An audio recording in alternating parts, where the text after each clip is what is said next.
Andito po tayo ngayon sa bahay ng ating isang scholar na si Crystal Joy na kumukuha ho ng kursong agriculture. Ayan. Ito po yung lola. Ito po yung lola ni Crystal Joy at saka kanyang lolo. Ito po yung kanilang bahay. Hanggang doon po sa dulo. Pero ang bahay po ng ating scholar ay doon pa po sa dulo. Doon pa po sa dulo. Medyo skinita po. Mahirap. Ayan. Tao po. Ayan. Nandito na po tayo sa bahay, sa munting bahay ni Crystal Joy, ang ating scholar ng Tawid Baha. Magandang hapon sa iyo, Crystal Joy. Kasama ko po ang mga coordinator ng Bantay Pilipinas. Ayan po ang ating si Crystal Joy Novicio taking up BS Agriculture sa Kapsu. Ayan. Nandito po kami ngayon para hinga ng kaunting salaysay si Crystal Joy. Simula lang siya ay pumasok ng first sem.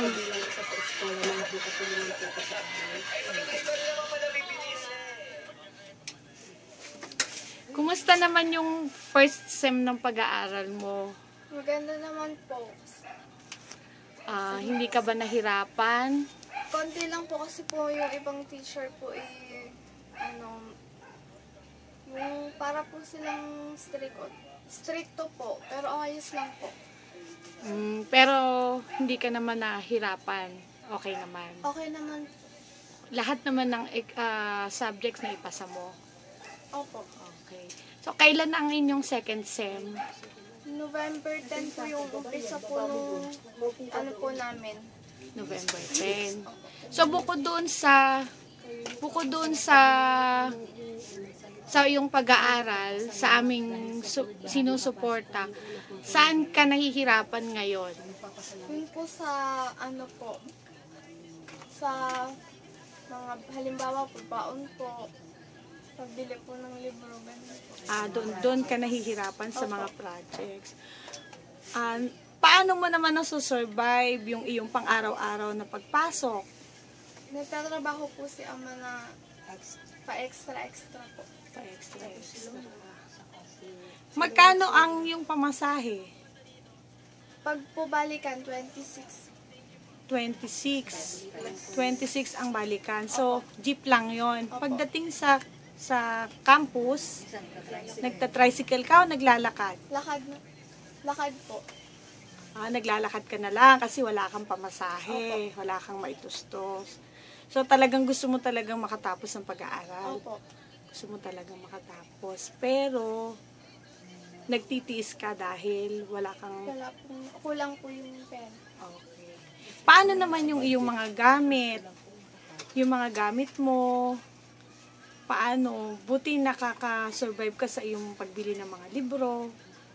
Nangungutang na lang po si Ama. Nangungutang. So, andito tayo ngayon dahil para iparating sa Tawid Baha, sa organisasyon ng Tawid Baha, na para malaman nila na ang inyong pangangailangan hindi lamang sa pang-tuition, kundi pwede rin nating maihinga ng tulong sa kanila na baka nakagaya ng sinasabi nyo na pwedeng mahingang kayo ng konting tulong, magkaroon man lang ng allowance para sa pagpasok nyo. So, narito kami sa harapan nyo para mismong kayo ang makapagpaabot ng inyong hinaing para matulungan pa kayo.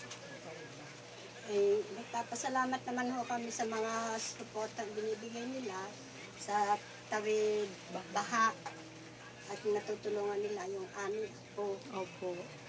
At yung pamukon nga hulaan ay di yung ang problema ay sana'y matulungan pa nila na hanggang sa makatapos ng pag-aaral.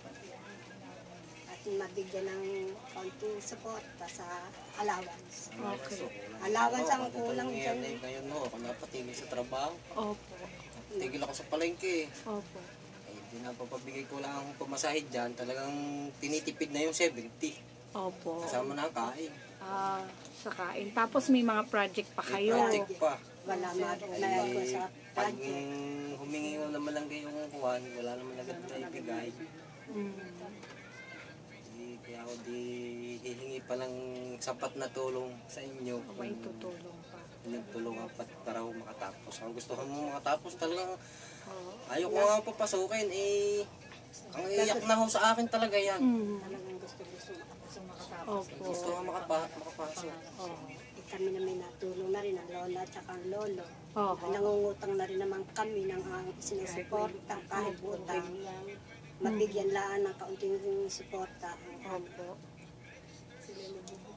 Opo. So narito nga po kami sa inyong munting tahanan para ipaabot po natin sa Tawid Baha ang inyo pong kahirapan at ang inyo pong hinaing. Kung kayo po ay matutugunan pa ng tulong pa ulit na kahit pang allowance ng bata para mas masuportahan niya ang kanyang pag-aaral.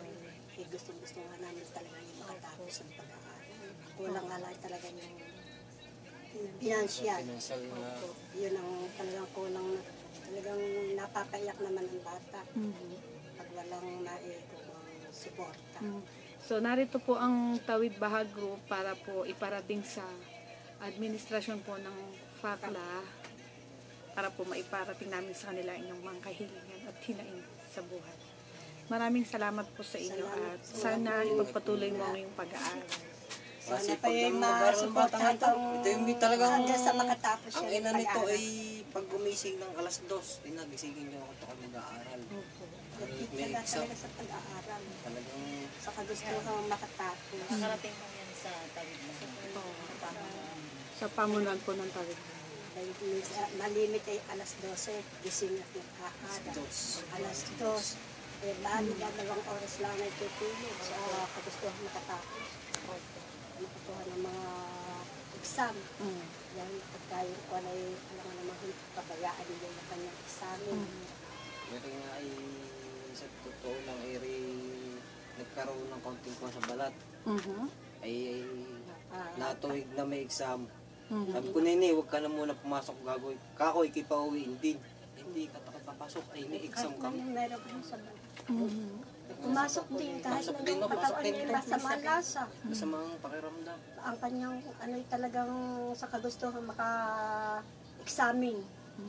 Pumasok din siya, miski nilagnat. Ay, maraming salamat naman at binibigyan mo ng importansya at pinag-uukulan mo ng panahon ng iyong pag-aaral. Yun ang aming kwarta. Kaya nga kumisya ako napapaiyak din niya.